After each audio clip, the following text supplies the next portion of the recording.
Hi, hello, வணக்கம் and welcome to our YouTube channel Krishna Home Garden. Friends, இன்னைக்கு வீடியோல நம்ம வெள்ளரி வளர்ப்பு பத்தி தான் பார்க்க போறோம்.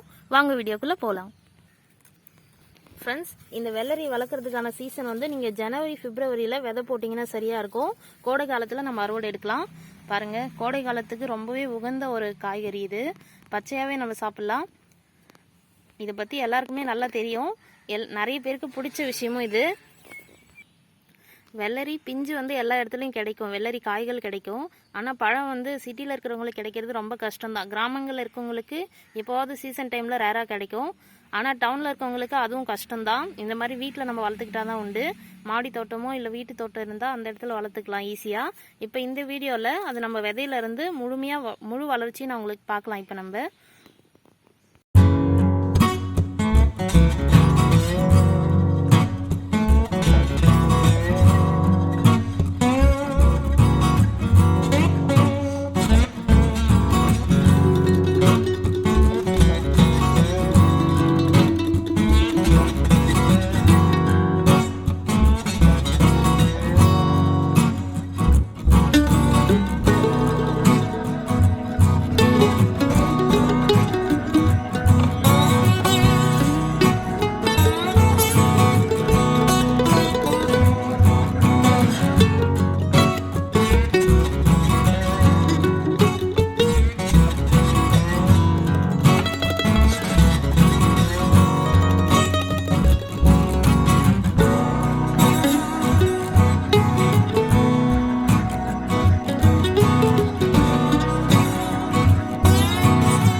ஃப்ரெண்ட்ஸ், இந்த வீடியோவில் வெள்ளரி செடி வளர்ப்பில் வந்து நான் காமிக்கும்போது செடி வந்து ஒன்று கண்டெய்னரில் இருந்திருக்கும், ஒரு பார்ட்டில் வந்து தரையில் படர விட்டுருப்பேன். உங்களுக்கு கன்ஃபியூஷனாக இருக்கலாம்.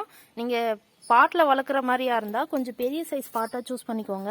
க்ரோ பேக்கோ இல்லை இந்த மாதிரி ஏதோ ஒரு ட்ரம்மோ சரி, கொஞ்சம் அகலமானதாக சூஸ் பண்ணிக்கிட்டிங்கன்னா கொடி படர்ந்து வளர்கிறதுக்கு ரொம்ப நல்லா வேர் படர்ந்து போகும். வேர் எந்த அளவுக்கு படருதோ அந்த அளவுக்கு கொடியும் நல்லா பெருசாக படர்ந்து வரும். அதனால் கொஞ்சம் பெரிய பாட்டாக சூஸ் பண்ணிக்கோங்க. இந்த வெள்ளரி வந்து நம்ம பந்தலில் போடுறத விட இந்த மாதிரி தரையில் படர விடுறது ரொம்ப நல்லாயிருக்கும். நான் வந்து இங்கே சிமெண்ட் தரையாக இருக்கிறதால மதிய நேரத்தில் ரொம்ப சூடாயிடும். அதனால இந்த மர கட்டைகள் மேலே படர விட போகிறேன். அதனால தான் இந்த இடத்துல வச்சுருக்கேன். சூடு இல்லாமல் இருக்கும்போது செடி நல்லா ஈஸியாக வதங்காமல் வளரும். தரையில் பட்டாலே கொஞ்சம் செடி சரியாக வளர்ச்சி இருக்காது. அதனால இந்த மாதிரி ஏதாவது ஒரு இந்த மரப்பற்ற மேலே நான் இதை படர விட போகிறேன். உங்ககிட்ட இந்த மாதிரி எதுவும் இல்லை, தரையில் தான் படர விடணும்னா கீழே ஏதாவது தென்னை மட்டை இல்லை எல்லாம் சிறகு எதையாவது போட்டு விட்டுருங்க. ஏன்னா தரையோட சூட செடி தாங்காது. அதனால அந்த மாதிரி தான் நம்ம செய்யலாம். இல்லைன்னா தரையில் நடவு செய்கிறது இன்னும் பெஸ்ட்டாக இருக்கும். இங்கே பாருங்கள் ஃப்ரெண்ட்ஸ், சிமெண்ட் தரையாக இல்லாத பட்சத்தில், காங்கிரீட் தரையாக இல்லாத பட்சத்தில் நீங்கள் நிலத்தில் படர விட்டால் செடி ரொம்ப அழகாக வளரும். இதை பார்க்கும்போதே உங்களுக்கு தெரியும் எந்த அளவுக்கு படர்ந்து போயிட்டுருக்குன்னு. இன்னமும் கூட போய்கிட்டே இருக்குது கொடி. ஃப்ரெண்ட்ஸ், இந்த வீடியோவில் வெள்ளரி விதையிலேருந்து முழுமையாக உங்களுக்கு முழு வளர்ச்சியும் காமிச்சிருக்கேன். இப்போ வந்து வெள்ளரி பராமரிப்பை பற்றி நம்ம பார்க்கலாம். இது வெள்ளரி வளர்ப்பு வந்து ரொம்ப ஈஸி தான்.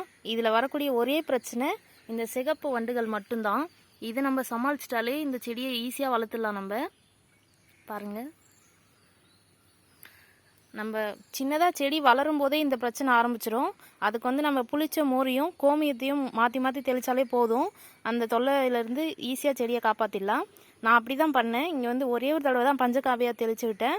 அதுக்கப்புறம் பசுமாட்டு கோமியத்தையும் புளிச்ச மோரையும் தான் தெளிச்சிருக்கேன். அதனால் ஓரளவுக்கு கட்டுப்பட்டுச்சு அந்த பிரச்சனை.